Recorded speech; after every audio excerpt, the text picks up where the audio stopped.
Clancy's Rainbow Six Siege, often referred to as Rainbow Six or R6, is a tactical first-person shooter developed by Ubisoft and released in December of 2015. It's a part of the larger Tom Clancy's Rainbow Six series, but it stands out for its emphasis on team-based and strategy-driven gameplay, focusing on environmental destruction and operator abilities. Players can choose from a growing roster of operators, or unique characters from various counter-terrorist units across the world. Each operator has their own special abilities, gadgets, and playstyle. The game divides operators into two roles: attackers, who specialize in breaching defenses, gathering intelligence, and assaulting fortified locations, and defenders, who focus on fortifying locations, creating defensive setups, and stopping the attacking team.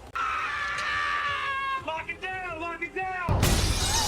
Rainbow Six Siege emphasizes strategy, realism, and teamwork over fast-paced action. Unlike traditional shooters where reflexes and running and gunning are central, tactical shooters like R6 focus on methodical planning, positioning, and communication. The game's use of destructive environments, unique operator abilities, and realistic gunplay add a layer of strategy requiring players to adapt to changing conditions and outthink their opponents. This slower, more cerebral approach blends elements of military simulation and team-based objective gameplay, positioning R6 Siege as a more complex, strategic experience than your typical FPS title. I'm built different. Welcome to Midnight Launch. I'm JD, and today we're going to be rating Tom Clancy's Rainbow Six Siege from the perspective of a consumer. Let's get started. Gameplay. The gameplay in Rainbow Six Siege is quite good. However, I will warn you, it is not very beginner-friendly. The game has a steep learning curve due to its complex controls, intricate map layouts, and reliance on sound cues. While basic mechanics like aiming and shooting are familiar, players must master more unfamiliar systems like deploying gadgets, reinforcing walls, and utilizing environmental destruction effectively. The maps are multi-leveled and filled with destructible surfaces, so it requires players to learn key entry points, rotation paths, and defensive setups. Sound is critical, as footsteps and gadget noises provide vital clues about enemy locations, demanding a heightened awareness. Wait! Did you hear that? Overall, success in Siege requires a lot of patience and practice to fully grasp its controls, strategies, and tactical depth. It's not a great game to play by yourself, as it gets a lot more enjoyable with friends. But overall, it's a well-crafted game, and for that, we're going to give Tom Clancy's Rainbow Six Siege an 8 out of 10 for gameplay. Replayability/story. When you buy a game, you're looking for something that you can play a lot, and that's why we rate on replayability. Rainbow Six Siege offers practically infinite replayability due to its dynamic matches, diverse operators, and ever-changing strategies. But beyond that, there's not much else to it. The game lacks any real story or narrative, focusing entirely on the competitive multiplayer. What's the story? There is no story. While each operator does have a backstory, it doesn't have much relevance to the gameplay, which is just about winning rounds and completing objectives. Matches can feel fresh due to the variety of tactics, but if you're looking for deep lore or a campaign, Siege just doesn't deliver. It's purely a competitive matchmaking game, without much substance outside of that. For this, we're going to give Rainbow Six Siege a 9 out of 10 for replayability, but a 2 out of 10 for story. Fun with friends. Rainbow Six Siege can be a lot of fun when playing with friends. Whether you're in a small group, you have a full squad, or even you have 10 people. With up to 10 people, you can set up custom 5v5 matches and create your own tactical challenges, which makes for a great experience when you have a full group. If you're in a smaller group, or up to 5 friends, you can queue up together and fight as a coordinated team against other players. However, the game's community can sometimes spoil the fun, as Siege is notorious for toxic players on both the opposition and even your own team.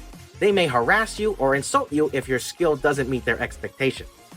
Beyond the toxicity, there's also a hacking problem, ranging from blatant cheaters using obvious hacks to more subtle hackers who use aimbot or wall hacks that are kind of harder to detect. This can make the game frustrating and sometimes even unbearable, as it undermines the competitive integrity and enjoyment. That's why if you're ever playing, report people who seem suspicious. They might actually be cheating. If you see something, say something. That's suspicious. That's weird. So, Siege is a great game to play if you have a large group of friends with a competitive side.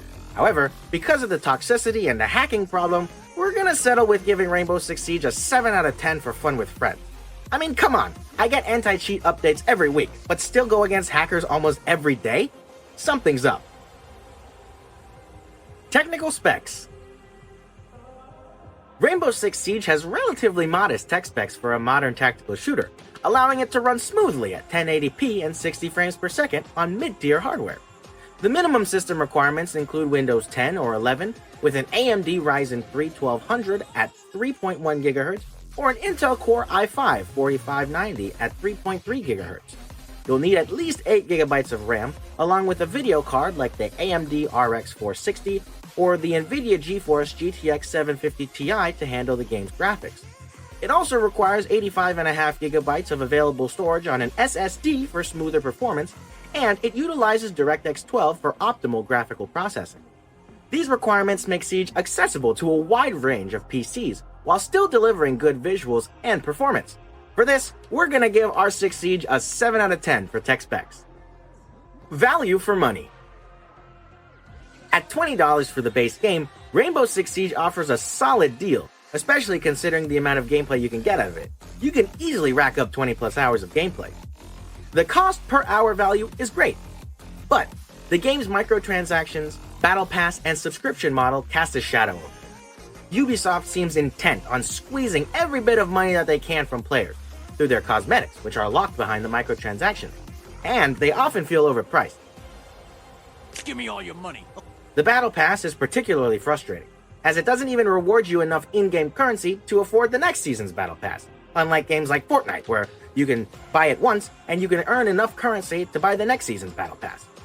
Instead, Siege pushes you into buying more and more with every new season, making it feel like an endless cycle of monetization beyond that initial $20 value. Because of this, we're gonna give Rainbow Six a 10 out of 10 for value. But I'm gonna throw in a 5 out of 10 for monetization due to this predatory behavior. I mean, come on, Ubisoft, do better. No. Our consensus. Buy it, but on sale. Considering all these factors, Rainbow Six Siege's solid base price, the countless hours of tactical gameplay, but the steep learning curve, it's still worth getting, but when it's on sale. While the $20 price tag for the base game is decent, the overwhelming focus on microtransactions, battle pass, and the constant push to spend more for cosmetics, it makes it hard to justify paying the full price if you're just going to spend more money in-game. The gameplay itself is engaging and replayable, but with the monetization tactics hanging over the experience, waiting for a sale makes the purchase much more appealing. That way you can enjoy what the game has to offer while minimizing the sting of the heavy-handed monetization strategy. Now, a lot of the gripes for this game don't have much to do with the game itself, but Ubisoft, the company in charge of it. In recent news, Ubisoft is rumored to soon be bought out by Tencent, a large internet company involved with many popular games such as League of Legends, Fortnite, PUBG, and even Clash of Clans. This acquisition has the potential to revitalize R6, so fingers crossed, this could get good. The game's still great. It's Ubisoft that's the problem, in my opinion. That's my opinion! Thanks for watching this episode of Midnight Launch. If you enjoyed the video, give it a like. And if you want to see more content like this, feel free to subscribe. If you have any games that you want us to try out, leave it in the comment section. Or if you have any requests about different categories you'd like us to rate, leave that in the comment section as well. That's all for this video. We'll see you next time.